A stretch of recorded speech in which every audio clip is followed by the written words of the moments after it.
Pourquoi Dieu permet-il que ceux que tu aimes meurent? La réponse peut bouleverser ta façon de voir les choses. Est-ce que tu as déjà perdu ton père, ta mère, ton enfant ou quelqu'un que tu aimais profondément? Cette douleur est bien réelle, ce vide aussi. Et souvent, ce qui fait le plus mal, ce n'est pas seulement leur absence, c'est la culpabilité. On se répète sans arrêt, est-ce que j'ai fait tout ce que je pouvais? Est-ce que j'aurais pu éviter ça? Et si j'avais agi autrement? Ces questions tournent dans la tête. Elles empêchent de dormir, elles font pleurer en silence. Et parfois même, on a l'impression de ne plus pouvoir respirer. Si aujourd'hui tu portes encore ce poids, écoute bien ce que Dieu veut te dire.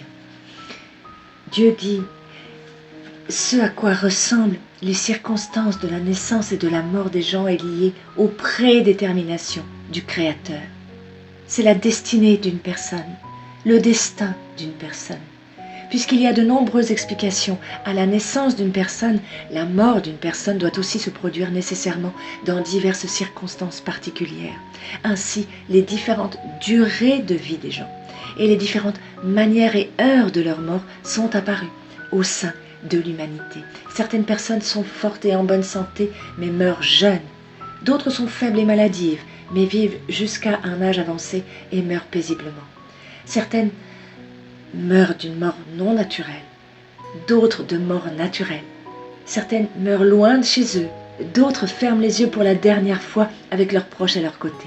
Certaines personnes meurent en plein ciel, d'autres sous la terre, certaines se noient, d'autres périssent dans des désastres. Certaines meurent le matin, d'autres la nuit.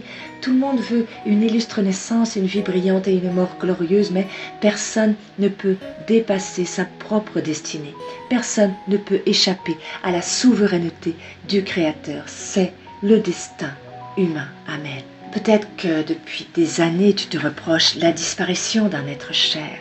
Mais aujourd'hui, Dieu veut te libérer de cette culpabilité. Tu pouvais aimer cette personne de tout ton cœur. Tu pouvais faire tout pour la protéger.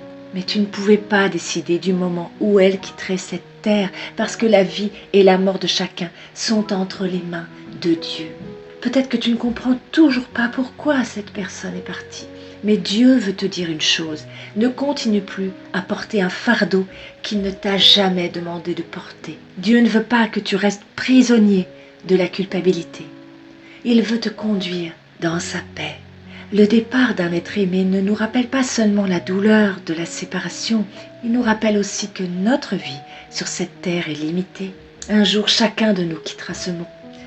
La vraie question est donc celle-ci, est-ce que je connais vraiment Dieu? Est-ce que ma vie a un vrai sens devant lui? Est-ce que je suis prêt à le rencontrer?